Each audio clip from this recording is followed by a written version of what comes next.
Italian settlers in Libya typically refers to Italians, and the descendants who resided or were born in Italian Libya, in the colonial period preceding independent Libya. History. Italian heritage in Libya can be dated back to ancient Rome, when the Romans controlled and colonized Libya for a period of more than 5 centuries prior to the fall of the Roman Empire and its takeover by Arab and Turkish civilizations.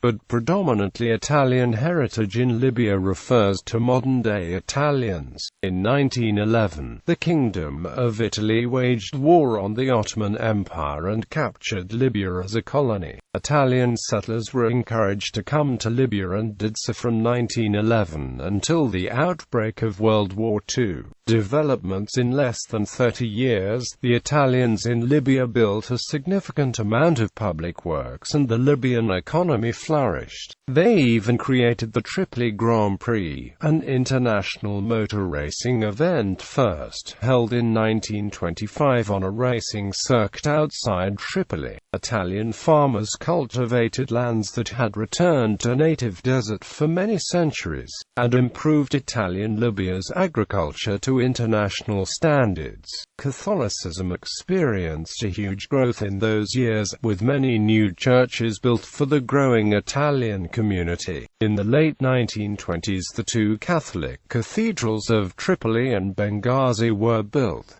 The one in Benghazi was considered the biggest in North Africa. The governor Italo Balbo is attributed with the creation of modern Libya in 1934, when he convinced Italian leader Benito Mussolini to unite the Italian colonies of Tripolitania, Cyrenaica and the Fezzan into one single country named Libya in Italian. Emigrants. Libya was considered the new America for the Italian emigrants in the 1930s, substituting the United States. The Italians in Libya numbered 108,419 at the time of the 1939 census. They were concentrated in the coast around the city of Tripoli and Benghazi. In 1938, Governor Balbo brought 20,000 Italian farmers to colonize Libya, and 26 new villages were founded for them, mainly in Cyrenaica. On January 9, 1939, the colony of Libya was incorporated into metropolitan Italy and thereafter considered an integral part of the Italian state. Libya, as the fourth shore, was to be part of the Imperial Italy, desired by the Italian irredentists. By 1939, the Libyan Italians had built 400 kilometers of new railroads and 4,000 kilometers of new roads in Libya. Libya, a country study. Helen Chapin Metz wrote in her book titled Libya, a Country Study the following observations.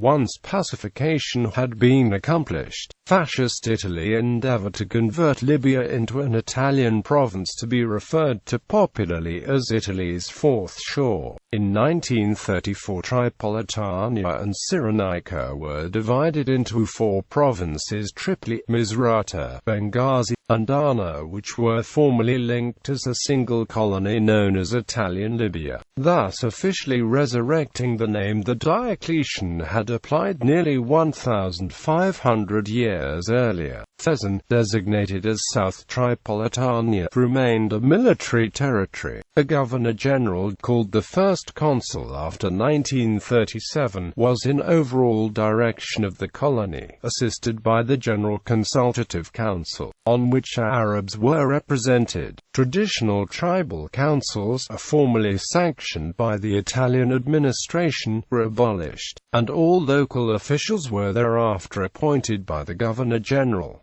Administrative posts at all levels were held by Italians. An accord with Britain and Egypt obtained the transfer of a corner of the Anglo-Egyptian Sudan, known as the Sahara Triangle, to Italian control in 1934. The next year, a French-Italian agreement was negotiated that relocated the 1,000-kilometer border between Libya and Chad southward about 100 kilometers across the Aouzo Strip, but this territorial concession to Italy was never ratified by the French legislature. In 1939, Libya was incorporated into metropolitan Italy. During the 1930s, impressive strides were made in improving the country's economic and transportation infrastructure. Italy invested capital and technology in public works projects, extension and modernization of cities, highway and railroad construction, expanded port facilities, and irrigation, but these measures were introduced to benefit the Italian-controlled modern sector of the economy. Italian development policy after World War I had called for capital-intensive economic colonization intended to promote the maximum exploitation of the resources available. One of the initial Italian objectives in Libya, however, had been the relief of overpopulation and unemployment in Italy through emigration to the undeveloped colony. With security established, systematic demographic colonization was encouraged by Mussolini's government. A project initiated by Libya's governor, Italo Balbo, brought the first 20,000 settlers, the Ventimiglia, to Libya in a single convoy in October 1938. More settlers followed in 1939, and by 1940 there were approximately 110,000 Italians in Libya, constituting about 12% of the total population. Plans envisioned an Italian colony of 500,000 settlers by the 1960s. Libya's best land was allocated to the settlers to be brought under productive cultivation, primarily in olive groves. Settlement was directed by a state corporation, the Libyan Colonization Society, which undertook land reclamation and the building of model villages and offered a grubstake and credit facilities to the settlers it had sponsored. The Italians made modern medical care available for the first time in Libya, improved sanitary conditions in the towns, and undertook to replenish the herds and flocks that had been depleted during the war. But, although Mussolini liked to refer to the Libyans as Muslim Italians, little more was accomplished that directly improved the living standards of the Arab population. World War II. In 1940, World War II broke out between Italy and Great Britain. The defeat of the Axis forces in the North African campaigns of World War II meant Italy lost Libya to British and French control. After these Western Desert Campaign defeats in 1941, Italy was forced to abandon its colonial intentions and projects. After World War II, the era of international decolonization fostered an exodus of Italians from Libya, especially after Libya became independent in 1951. After 1970, the Italian population almost disappeared after Libyan President Muammar Gaddafi ordered the expulsion of Italians. 21st century. Only a few hundred Italians have been allowed to return to Libya in the 2000s.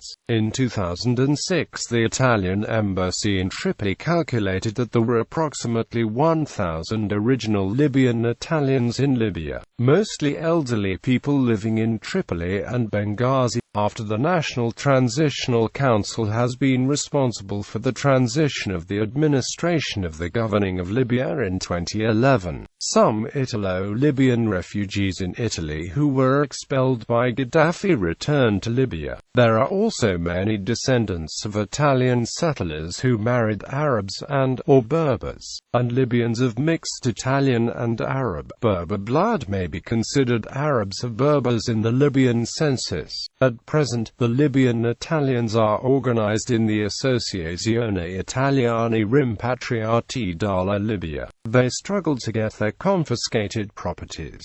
Libyan Italians chart. Notable people. Well-known Italian Libyans born in Libya: Tripoli, Benghazi, Maurizio C. Mandi, TV anchor.